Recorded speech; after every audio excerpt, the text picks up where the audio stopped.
I wanted to take some time and go over Slack. Slack's becoming more and more popular as a chat and an instant messaging application. Sometimes being used even more frequently inside of organizations than email for its real-time communication capabilities, especially sort of post-COVID, as a lot of companies have gone remote. Um, there's been a huge adoption for Slack, and we're just seeing more and more of it as part of our ESI workflow for collections and filtering. So, wanted to take some time and go over Slack and what it is and how we're using it. We'll start off with just a little bit of an intro, a state of the union, go over some nuances with terms and definitions of Slack and how you get the data, how you go about filtering and producing this, and some key takeaways. So I'd like to start everything off with a slide.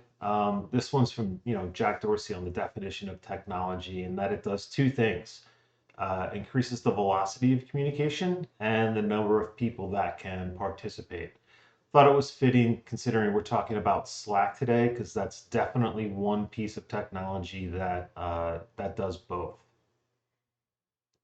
So a little bit of a state of the union. Slack is actually an acronym. It stands for Searchable Log of All Conversations and Knowledge. And a lot of companies do use this as a knowledge base when they're talking about projects or organizations or teams. And the search features in there and being able to go back and pull up conversations is extremely helpful to a lot of organizations, and that's why it's a great source of ESI. Little background on Slack. Was launched in 2013. So it's been around for quite a while. And they kind of built it on top of non-proprietary technology, things like IRC and XMPP that you used to use with like Google Talk and Jabber. There used to be relay servers that allowed you to connect with really any client at all, but they shuttered those in 2018. It's used by a ton of Fortune 100 companies, as well as a ton of startups and small businesses. They have 12 million daily active users, and there's a lot of apps and bots that are in Slack's app directory that can kind of enhance the functionality of Slack. Things like polls, Google Drive, Dropbox integrations that are out there. Um, Lots of messages are sent across this service globally on a daily basis and weekly basis. Um, and they actually are generating revenue. And amazingly enough, a chat application was acquired by Salesforce in 2021 for $27 billion. It's a staggering number from me, considering, we used to be able to chat on AOL Instant Messenger without any problems 20 years ago, and that wasn't worth 30 billion. So Slack's actually growing in popularity more so than Teams. Even though Teams is included as part of Office 365, which a lot of organizations move to, for whatever reason, they still tend to adopt Slack more than their own internal Teams communications. So those are popping up quite a bit, and the growth in popularity is just leading to a ton of ESI. Wanted to take some time to go over some unique terms and definitions. But before we get into that, not to sort of be a Slack sort of salesperson or a feature set, but I did want to go over the fact that Slack has a lot of different tiers. And I'm going to cover a lot of these different tiers because uh, it matters from an e-discovery and collection standpoint. So there is a free tier. Don't have to pay anything. There's not really a limit to the number of users that you can put on your free tier, but there are limitations regarding things that you can access and do with that free tier. So as an example, you only get 10,000 recent messages. So you can't go back a long ways, but there's some caveats there, and I'll talk about those. And Pro and Business are a little bit different as well, and I'll cover some of the differences in those. And then they kind of have an enterprise grid model. So if you're a company that maybe has an office in the US and an office in the EU, you can have two different Slack organizations and kind of tie those together through an enterprise grid. So some terms. What are we talking about when we look at Slack? A workspace is basically just a specific URL that people in your organization use to join Slack. So 4discovery.slack.com, that's our workspace. All of our team members join Slack through that. You can have channels. These are basically just chat rooms. And there's two methods for these channels, or two different modes for these channels. And one is public, meaning anybody that's part of your workspace can join that. And private chat rooms are chat rooms that you have to be invited into. And this will come into play a little bit later when we talk about these. But public channels, everybody can join. Private, you need invitations to. And you can take a public channel and you can convert it to a private channel, but you can't go the reverse way. So once it becomes private, you can't turn it back to a public channel, which kind of makes sense, right? It's sensitive and confidential information. You made it private, can't make it public again. Direct messages. So I don't have to talk in a public or private channel. I can send a direct message to another user within my workspace. You can have up to 9 people in different direct message conversations. And if you want, you can actually just convert messages. If 4 people are talking together, that ends up becoming like a team and you want to make a channel out of it, you can certainly do that. You can convert these direct message conversations to private channels, which can be done at the user level. And there's a lot of different permissions in Slack that are important from a collection standpoint that we'll talk about. Slack has shared channels. So if 2 businesses are both using Slack, they can actually create a channel that would be used by both organizations or both workspaces. So you can have more than one company in a shared channel. And these can be either public or private. And with the enterprise grid, you can have multiple workspace channels. So lots of different workspaces can join channels, and they can be public or private as well. So some notes about these tiers.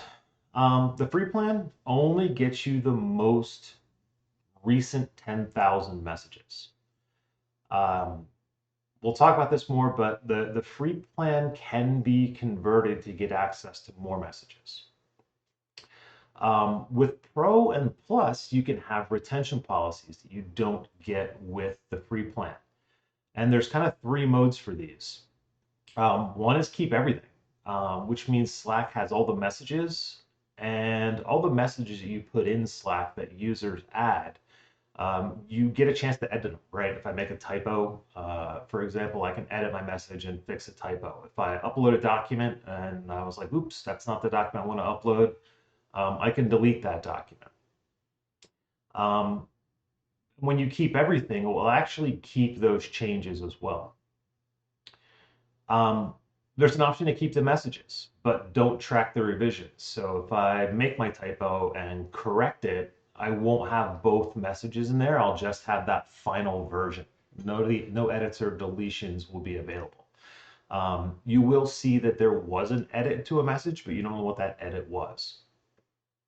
And then you can delete messages and files and attachments to messages that meet certain criteria. So time frame based or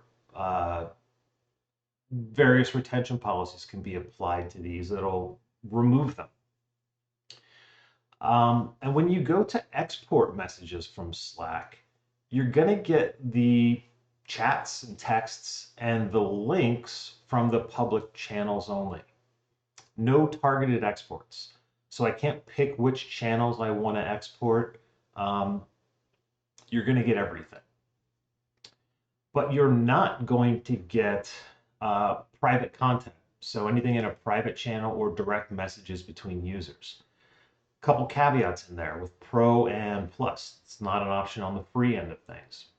With the Pro end, you can apply to Slack with either consent, a valid legal process, or some other requirements, and Slack will do a one-time export for you. If you are on this Plus version, you do have to provide them with deployment agreements and corporate policies. And if you do that, Slack will give you a self-serve data export tool. But there is an application process. Something other to kind of remember is that when you have that Slack Connect with multiple different organizations, whatever settings you have applied to your workspace apply to messages within Slack Connect or shared channels. So if I have a retention policy that says 30 days, those messages are going to be removed from Slack in that shared channel. And then the enterprise plan does have a full-blown discovery API, which we'll talk about. So how do we collect and filter this stuff? Um, if you have Slack, you do have the ability to just do a self-collection, right? There's an export button for you. And it tells you what it includes. It's messages and file links and your app activity. You don't get any messages from private channels. You don't get any file links or messages, direct messages, so between two users. And you don't get any of the editing and deletion logs. You can't pick a date range. But that's really all you get. So if you do this on the self-collection side, what do you get? You end up with basically a folder for every channel that's public, a user list, and then you get JSON files that are broken down by day. They will not contain any attachments, won't contain direct messages, and it won't contain private channels between users. So what does this JSON look like? It's ugly, but nobody wants to review this. The good thing with JSON is it's terrible to read from a review standpoint, but it's very good to use from a programmatic standpoint to apply filtering to. So it's very easy to take this Slack JSON and run filters on it to convert that information. And then we've got all these attachments, right? So you can post links in Slack channels. You can upload files. If you post a link or a file that's on a public URL, that URL will be included in there. So if I posted a PDF from, I don't know, somebody else's website, that actually comes out as a public link, like you posted that. But if I upload a photo or if I drag a document into a Slack conversation, those files actually get uploaded and stored in Slack. Going back to the plan limits, there are sizes that are, data retention sizes that apply to different plans. So, the free plan only has like 5 gigs of storage. So if you start uploading a lot of data or documents to it, you're going to run out of space. But this JSON basically will contain links, not the files themselves. So the screenshot basically has an image that was posted from a mobile device, and you can see the link where it is, but the actual image itself isn't included. And sometimes, depending on how they're uploaded and depending on what the different policies are, you actually need to authenticate in some way using credentials or a token to actually pull these files down out of Slack with these URLs. So you're not going to get access to anything that people upload or attachments. That's going to be referenced in the JSON, but you're not going to have them in your downloads. So how do we kind of fix this and get access to a lot of this information without working through Slack? And even if you do work through Slack and you get private message downloads through their takeout tool, again, those still won't contain any attachments that have been placed in Slack. So all the PDFs, all the images that people upload, nothing's going to be in there. But Slack does have a great API. And these APIs are used by a lot of different things. They're used by like bots, right? Like little messaging bots that do word of the day and reminders. You can get a token for a user, which is great. And we use these a lot. And you can have applications, right? Like maybe a games application or an HR-based application or a meeting application. Dropbox and Google Drive, for example, are application level add-ons that you can put in Slack that actually use what's called like an app token. But there is this Conversations API, and that's what allows us to access the actual direct messages, public channels, private channels, and all these different conversations. So what we're really doing is impersonating a user to access private channel information that you're not going to get from a standard self-collection Slack takeout. So there are a lot of applications that use these APIs. They essentially just mimic the Slack client. And you can use a lot of these APIs. They're built into some e-discovery software. They're built into some forensic software. And they really just use Slack APIs to access and download messages. So they're kind of impersonating a user. And the good part about that is that when they do impersonate a user, they see everything that that user sees. So even things in shared channels with different organizations. If my user account can see content in a shared channel, I can access it. Again, the other company that's sharing the channel with me may have a retention policy that's going to remove messages after 30 days. I can't see those messages when they've been removed, but I can still access and see what's there. So we've got a little Python program that we developed in-house that takes Slack tokens, authenticates, enumerates users and channels, and downloads a lot of the content for us, which is great. So these JSON files, um, like I mentioned, JSON is terrible to read, but it's great to work with from a filtering or program standpoint. We can date filter on this. We can find lots of different metadata and activity related to posts through this. We can keyword search. We can use that to keyword search and then actually date range keyword searches so you get some context around responsive messages. Um, Anything that you can do with traditional ESI, you can do with Slack data and that JSON format that's available. So obviously you don't want to review JSON. So in the end, what are you going to do with this? So once you kind of get your JSON filtered and have that ready, you can convert that JSON to really anything that you want. We convert it to HTML quite a bit. This is an example of an HTML conversion with my dog at daycare having a good time. Which renders in a browser really well and loads into a lot of different review platforms if you need to put it into there. PDF's another good option if you want to, create PDFs and use those to Bates number and put in productions with opposing sides. That works as well. And then RSMF and load files are options. And here's an example of a load file where we've basically taken Slack JSON, converted it out to a load file format, and then we have everything that you'd be used to with like an email conversation, right? A conversation thread, an index, uh, different date ranges, begin, beg, doc, end doc, base numbering.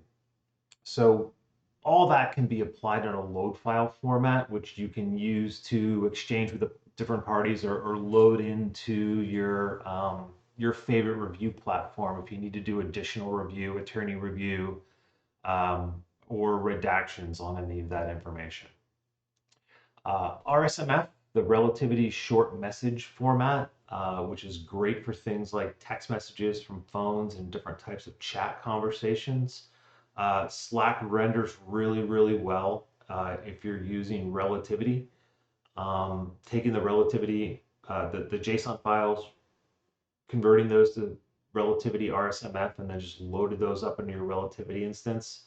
Um, Gets you really, it almost looks exactly like the Slack client itself. So you get a lot of different views and options in there for review, redaction, and searching. Um, the Discovery API on Slack. So this is only available on the enterprise plan, which is pricier than all the other ones. They actually make you work through a sales channel partner to get access to this. But it's around, I don't know, $20 to $25 a user a month. But this Discovery API is really gives you access to um, something very, very similar to like email archiving that you may be used to through Google Workspace or Office 365, where it's in real time archiving all of the information that's happening in Slack. So it's kind of like a vault. This gets you changed messages, edited messages, deletions. And there are a lot of e-discovery companies where if you have the Discovery API, you're able to access everything right through there. And data loss protection or DLP is available through that Slack Discovery API as well. So if the company's dealing with confidential information, finance or banking information, health information, social security numbers, confidential info. Um, the data loss prevention add-ons will basically say, hey, if there's something that looks like a social security number, or something that looks like a health record, and that gets put into Slack, it will automatically block that to make sure certain information isn't exposed outside of the company.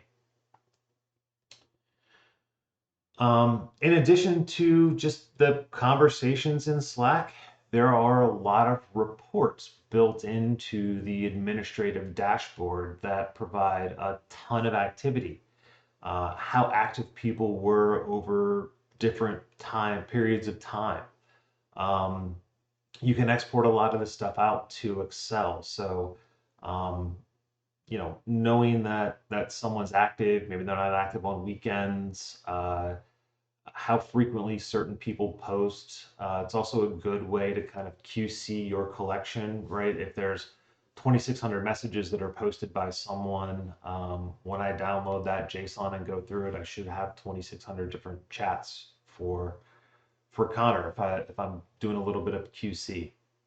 So um, account creation, everything is in there. There's actually quite a few dashboards, even sort of charts and graphs over time for whether messages are posted in public channels or private channels. Bubble charts for activity that happens on a per day basis. So most active days for Slack usage. All that information is available on their dashboard from an activity standpoint.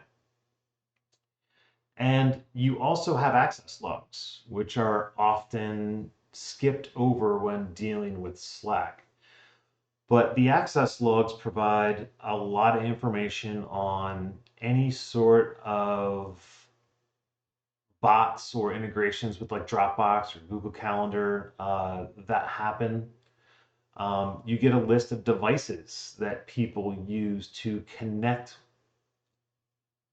to Slack. So a home computer, an iPhone, an Android phone, a work computer, and you'll get IP address information as well, which can be helpful if people are moving around or you want to know where they're accessing Slack from. Is it happening from the office? Is it happening from their house? A Starbucks, a beach in Mexico. So all these access logs will provide a ton of information regarding actual user activity. From a client standpoint, thought it would be worth talking about, well, what if you have Slack on your desktop or Slack on your Mac or Slack on your phone? What can we get or what would you do to preserve that? It's not the best source of information. So the actual Slack application is built on something called Electron, which is kind of just a glorified web browser. Because it's a glorified web browser, it acts like a web browser. It's not going to have full message history, right? You're not going to be able to scroll back very far in the Slack app and see things from an artifact standpoint. Um, some of the chats are recoverable, some of the attachments are recoverable, but generally not for very long because it's literally acting as just a web browser. If you're not connected to the internet and launch Slack, you usually can't see any of the content that's there. The Android and iOS apps are native. They're not based on electrons. They do store data in little SQLite databases, which do contain partial conversations and histories. So I like to use the airplane method analogy. If you put your phone in airplane mode and turn off all the radios and launch Slack, you will see some content there. Generally, the content that you're going to see on your phone in Slack is the same content that we can recover if we were to have an image of a mobile device and needed to pull Slack information out. There's not a lot. Um, and something else to remember that we've seen on a few cases that's that Slack's available everywhere. You don't even need to download the Slack client or have it installed on your phone. It's accessible through a web browser. And you're allowed to send messages and files to yourself. So you can actually chat back and forth with your own user account. And you can put files in there, you can put notes in there. And we've kind of seen this as a method for, data exfiltration, right? I want to work on a presentation at home. I don't want to email it to myself. I'll just Slack it to myself. And then when I get home, I'll just log into Slack through a web browser and download that presentation and work on it and then re-upload it back into Slack when I'm finished and get access to it at work. So we have seen a lot of people store a lot of information in there and kind of use it as their own file storage back and forth with themselves. Some key takeaways. Things I didn't cover. There are a lot of workspace settings and permissions, integrations, and retention policies that you have on Slack. So before you get started dealing with any Slack ESI, take a little bit and figure out what kind of plan they're on, how their permissions are set up, what type of integrations do they have, are they deleting any of the messages in any way? Uh, any member of a Slack workspace has the ability by default to create channels. And they can be public or private. So if someone within the workspace decides they want to have a conversation and they don't want anybody to know about it, they can create their own private channel and they can invite a bunch of people to it and they can be having side conversations. And from an admin standpoint, even me as the workspace administrator for our Slack plan, I can't see the private channels on there because I'm not invited to them. I don't have permissions to them. And the export feature on Slack doesn't include direct messages and private channels. So there's a lot of hidden places that you can have a lot of Slack data, especially when you start talking about like workplace and the water cooler type activity that's happening. Some of the companies that we've worked with that are want to investigate things because employees are talking about unions or something along those lines. They'll end up creating private channels that you've got really no visibility into. Um, and which retention settings are applied in Slack, if they even bother turning them on, they can be overridden for certain aspects of it. So certain channels can have a retention policy or a conversation limit. Files can auto delete themselves after 30 days, even if the channel conversation gets set. So having a good understanding of how their Slack instance is set up is important from an ESI standpoint because you may get caught in that situation where um, somebody's talking about a document that was uploaded, but you don't actually see that document. It's not there. Or someone's expecting uh, that controversial picture that they put in Slack, and that photo actually gets deleted after a period of time from a retention standpoint. So things won't stay around forever, especially if there's retention policies on there. And as I mentioned with Slack Connect, right, where you're working with more than one organization, your content that you place into Slack, your retention policies apply to that. So um, it's not like there's an overlap. Somebody can have a 30-day retention policy, and we can have a 15-day retention policy on messages. And if we're in a Slack Connect channel, my policies will apply to my messages, their policies will apply to their messages. So it's kind of easy to see like one-sided conversations. If one organization doesn't have a retention policy and another organization does, uh, all you're going to get is conversations from one side of that because the retention policy may have gotten rid of those old ones. A lot of people freak out on the free plan having a 10,000 message limit. Um,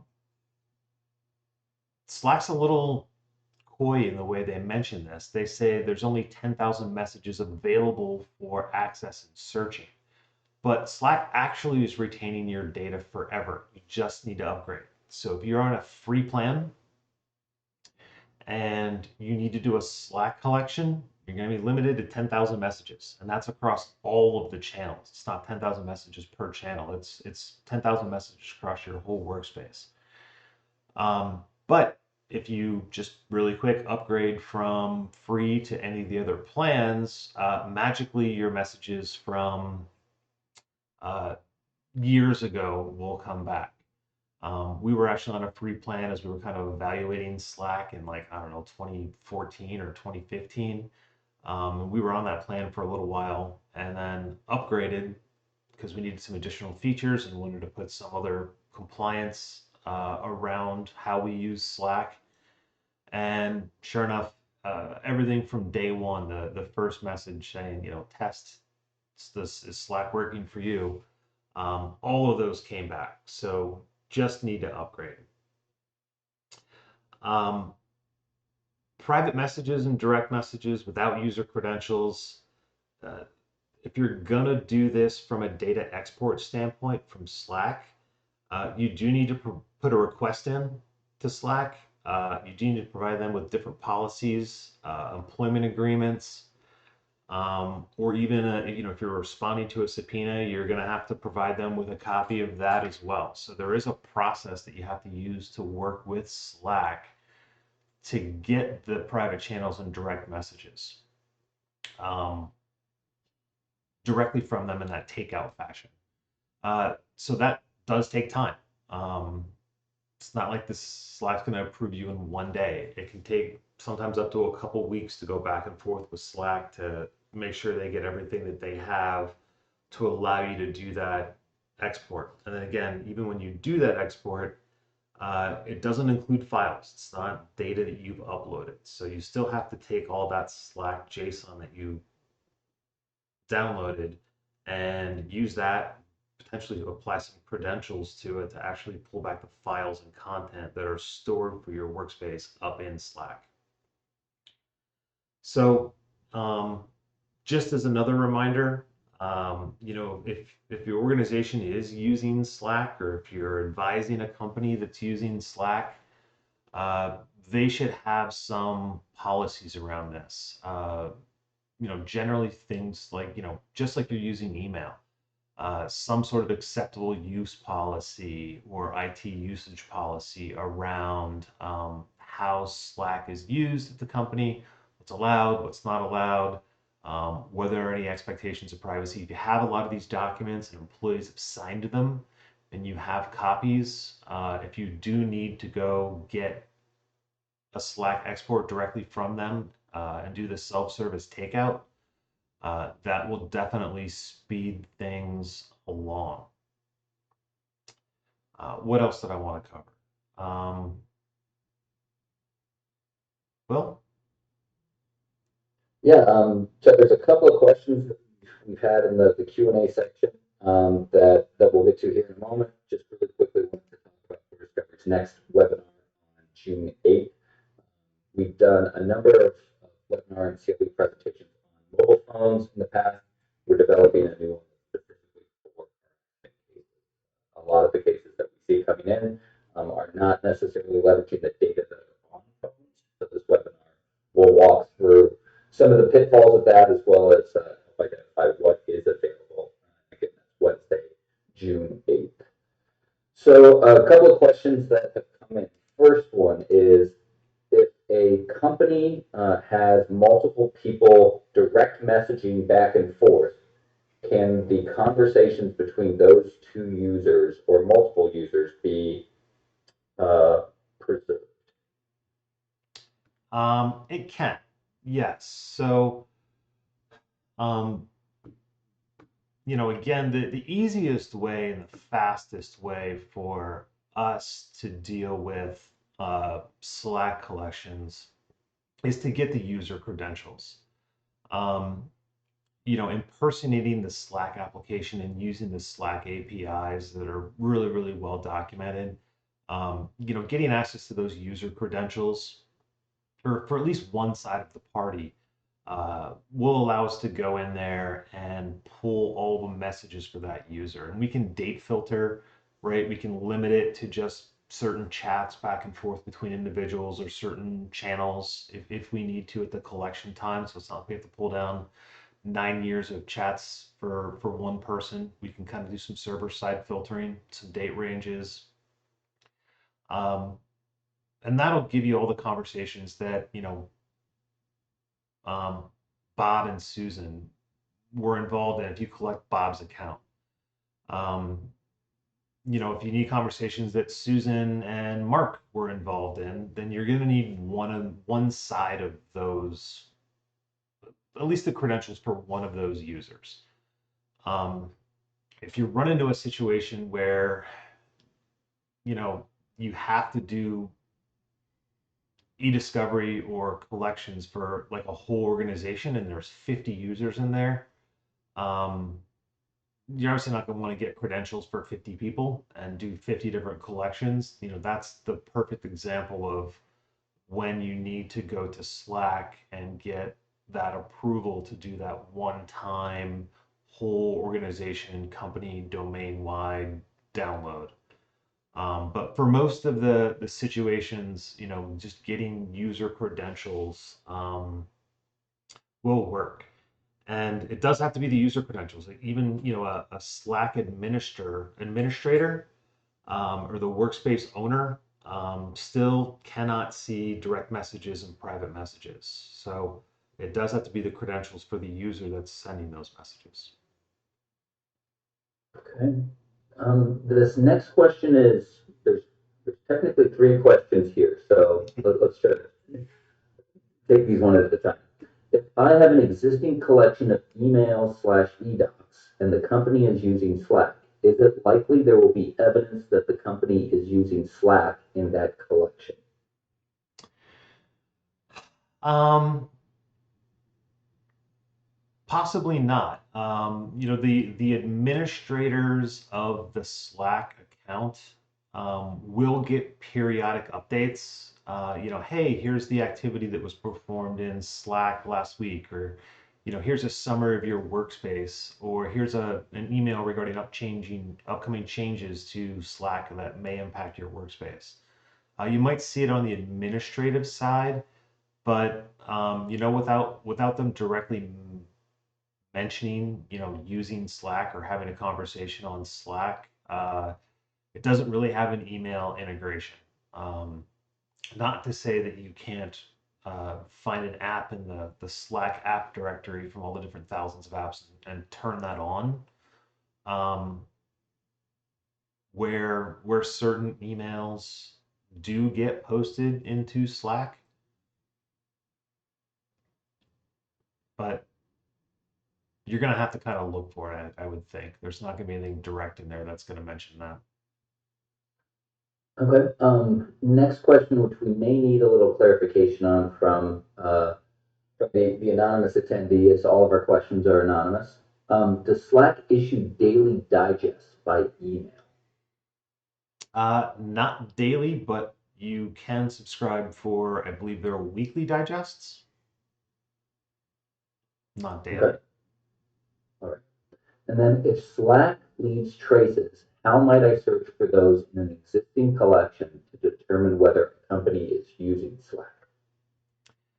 Um, would depend on the existing collection and what you have.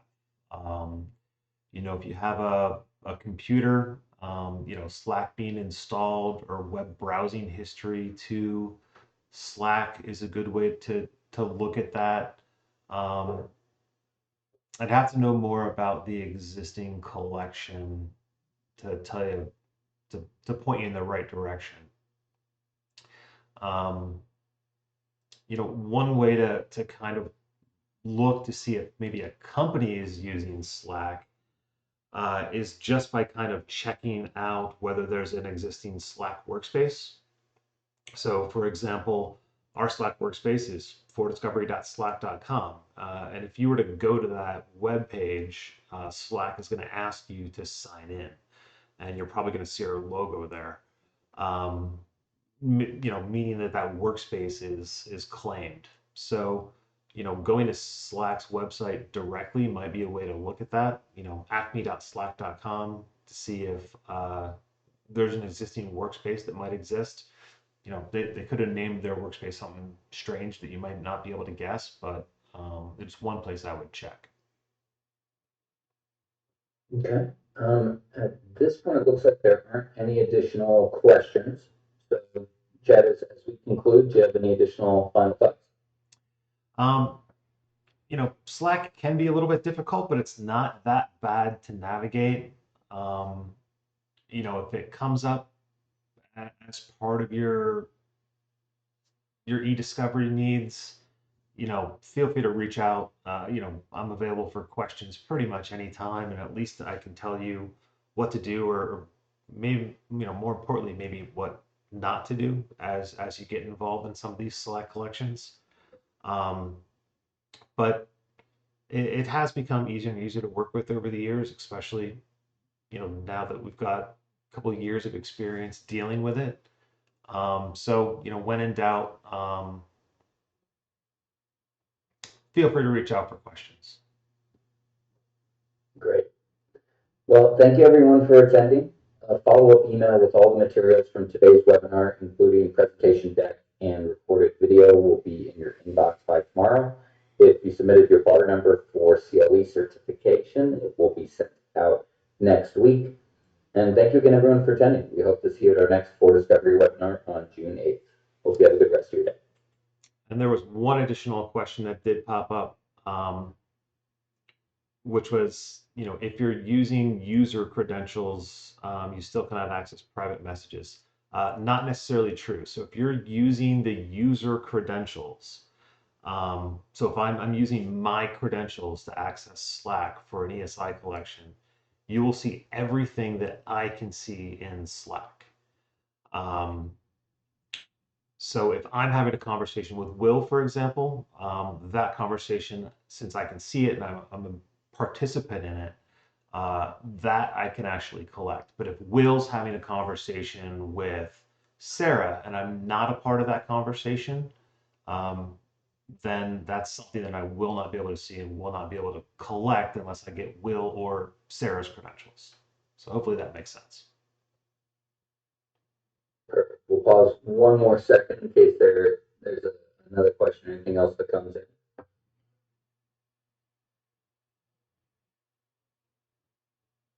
All right. Well, thank you again, everyone, for attending, and hope you have a great rest of your day.